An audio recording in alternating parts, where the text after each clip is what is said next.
Hola, soy David Navarro y seguramente alguna vez cuando has buscado en Google te ha aparecido un recuadro ahí con información que respondía a la pregunta que le acababas de hacer al buscador. Y no solo eso, sino que esa información iba acompañada de un enlace hacia una página web. Es esto lo que conocemos como posición cero.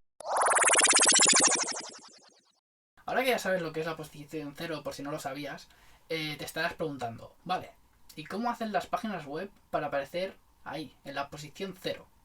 Bueno, pues revisando casos de estudio se han detectado tres puntos que influyen mayoritariamente en esto, en la posición cero. El primer punto a tener en cuenta para posicionarnos en la posición cero es que tu página web debe estar posicionada entre las 10 primeras posiciones de las búsquedas tradicionales para que Google la tenga en cuenta, ¿vale? Se ha estudiado miles y miles de webs y al final se ha sacado la conclusión de que las páginas que están en primera página son las que tienen las opciones de aparecer en casi todos los casos en la posición cero. Y no solo eso, sino las que están entre las 5 primeras posiciones tienen muchísimas más oportunidades. El segundo punto, escribir contenido relevante y que responda a la pregunta que el usuario formula. Y tercer punto, pero no menos importante, cuidar el contenido, el formato del contenido. Por ejemplo, si estás haciendo comparaciones, tal vez necesitas crear una tabla. Asegúrate de que esta tabla está hecha con HTML, obviamente, ¿no? Pero con un código que Google pueda interpretar fácilmente para sacar los datos. O si estás haciendo una receta, pues hacer un listado con los ingredientes para que Google fácilmente pueda sacarlos de ahí, ¿no? Bueno, y como te he dicho al principio, la mayoría de resultados que aparecen en la posición cero responden a una pregunta o dan información sobre cierto tema, ¿no? Por lo tanto, la pregunta, ¿no?, que viene ahora es, vale, ¿y qué tengo que hacer para aparecer en la posición cero? Pues muy fácil, si ya estás colocado ahí entre las 10 primeras posiciones, lo que deberás hacer es buscar preguntas. ¿Y cómo buscas preguntas?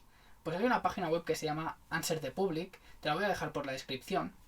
Y en esta página web puedes poner una keyword, por ejemplo, gatos, y te va a decir preguntas que podrían generarse, ¿no? Por ejemplo,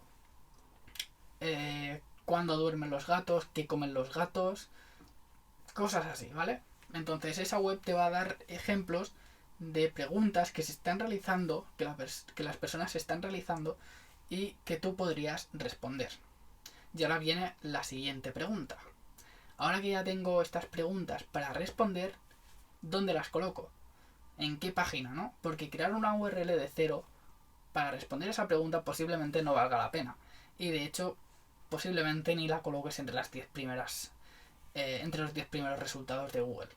Entonces, tendrás que buscar la página que sea más acorde a esa temática y en la que pueda dar respuesta a esa pregunta. Una opción para hacerlo es escribir en el buscador site el nombre del dominio, espacio y entre comillas dobles poner la keyword, por ejemplo, site davidnavarro.dev, espacio, comillas, diseño web, cierro comillas. Y aparecerán las webs que Google ha detectado que están relacionadas con diseño web de mi dominio y ordenadas de mayor a menor importancia, en teoría. Entonces, posiblemente una de esas páginas, ¿vale? No necesariamente la primera, pero posiblemente sí. En esas páginas podemos dar respuesta a esa pregunta. Y bueno, ahora que ya sabes cómo posicionarte en la posición cero, suscríbete primero. Y segundo, debo decirte otra cosa, y es que muchas veces la posición cero va acompañada de preguntas relacionadas o que podrían ser interesantes. Por ejemplo, puedes buscar cuál es el tiempo hoy y tal vez, ¿vale? Digo tal vez porque me lo estoy inventando, te aparezca en posición cero el tiempo de hoy. Pero podría ser que debajo de la posición cero te aparezcan preguntas como ¿cuál es el tiempo mañana? ¿Cuál es el tiempo este fin de semana? Y esas preguntas, que no son posición cero como tal, aparecen ahí y también te pueden llegar a generar cierto tráfico. Cada vez salen más este tipo de preguntas debajo de la posición cero y no se sabe con certeza muy bien cuándo aparecen. Pero sí que es cierto que si tienes tu web bien optimizada, las posibilidades están ahí. Y bueno, ahora es tu turno, te toca trabajar las URLs e intentar posicionarte en la posición cero. No sabemos cómo avanzará esto en el futuro, pero de momento lo único que sabemos es que cuando un usuario realiza búsquedas por voz, ya Google le da el resultado de la posición 0. Así que veremos cómo evoluciona esto. De momento, se acaba aquí, seguiremos informando.